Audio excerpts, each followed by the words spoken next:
സങ്കീർത്തനങ്ങൾ 4-ാം അധ്യായം. എൻ്റെ നീതിയായ ദൈവമേ, ഞാൻ വിളിക്കുമ്പോൾ ഉത്തരമരുളേണമേ. ഞാൻ ഞെരുക്കത്തിലിരുന്നപ്പോൾ നീ എനിക്ക് വിശാലത വരുത്തി, എന്നോട് കൃപ തോന്നി എൻ്റെ പ്രാർത്ഥന കേൾക്കണമേ. പുരുഷന്മാരെ, നിങ്ങൾ എത്രത്തോളം എൻ്റെ മാനത്തെ നിന്ദയാക്കി മായയെ ഇച്ഛിച്ച് വ്യാജത്തെ അന്വേഷിക്കും. യഹോവ ഭക്തനെ തനിക്ക് വേർതിരിച്ചിരിക്കുന്നു എന്നറിവീൻ. ഞാൻ യഹോവയെ വിളിച്ചപേക്ഷിക്കുമ്പോൾ അവൻ കേൾക്കും. നടുങ്ങുവീൻ, പാപം ചെയ്യാതിരിപ്പീൻ. നിങ്ങളുടെ കിടക്കമേൽ ഹൃദയത്തിൽ ധ്യാനിച്ച് മൗനമായിരിപ്പീൻ. നീതിയാഗങ്ങളെ അർപ്പിപ്പീൻ, യഹോവയിൽ ആശ്രയം വെപ്പീൻ. നമുക്ക് ആർ നന്മ കാണിക്കുമെന്ന് പലരും പറയുന്നു.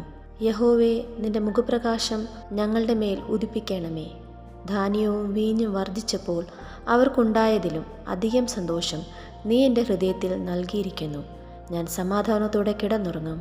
നീയല്ലോ യഹോവേ എന്നെ നിർഭയം വസിക്കുമാറാക്കുന്നത്. ഈ വായിച്ച തിരുവചന ഭാഗങ്ങളാൽ ദൈവം നമ്മേവരെയും അനുഗ്രഹിക്കുമാറാകട്ടെ.